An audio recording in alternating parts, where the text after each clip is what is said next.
My name is Ryana Grave'sa, and I'm a former F-18 pilot with a decade of service in the U.S. Navy, including 2 deployments in Operation Enduring Freedom and Operation Inherent Resolve. I have experienced advanced UAP firsthand, and I'm here to voice the concerns of more than 30 commercial aircrew and military veterans who have confided their similar encounters with me. Today, I would like to highlight 3 critical issues that demand our action. As we convene here, UAP are in our airspace, but they are grossly underreported. These sightings are not rare or isolated, they are routine. Military aircrew and commercial pilots, trained observers whose lives depend on accurate identification, are frequently witnessing these phenomena. The stigma attached to UAP is real and powerful and challenges national security. It silences commercial pilots who fear professional repercussions, discourages witnesses, and is only compounded by recent government claims questioning the credibility of eyewitness testimony. Parts of our government are aware of more about UAP than they let on, but excessive classification practices keep crucial information hidden. Since 2021, all UAP videos are classified as secret or above. This level of secrecy not only impedes our understanding, but fuels speculation and mistrust.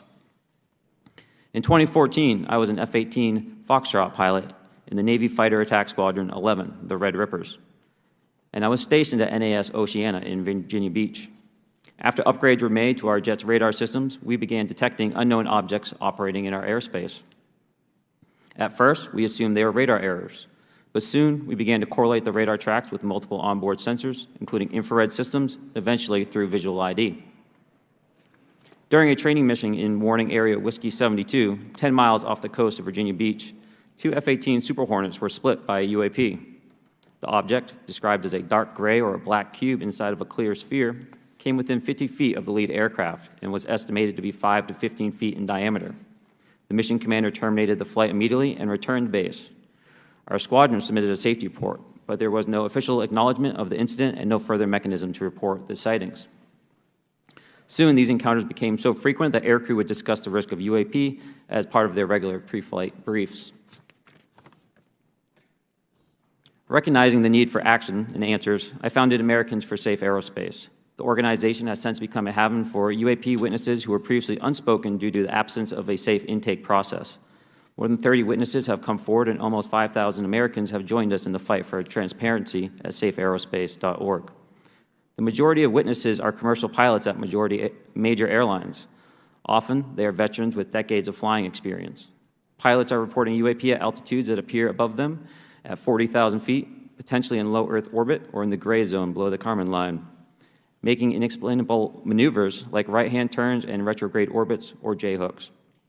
Sometimes these reports are reoccurring, with numerous recent sightings north of Hawaii and in the North Atlantic. Other veterans are also coming forward to us regarding UAP encounters in our airspace and oceans. The most compelling involve observations of UAP by multiple witnesses and sensor systems. I believe these accounts are only scratching the surface, and more will share their experiences once it is safe to do so. In closing, I recognize the skepticism surrounding this topic. If everyone could see the sensor and video data I witnessed, our national conversation would change. I urge us to put aside stigma and address the security and safety issue this topic represents. If UAP are foreign drones, it is an urgent national security problem. If it is something else, it is an issue for science. In either case, unidentified objects are concerned for flight safety. The American people deserve to know what is happening in our skies. It is long overdue. Thank you.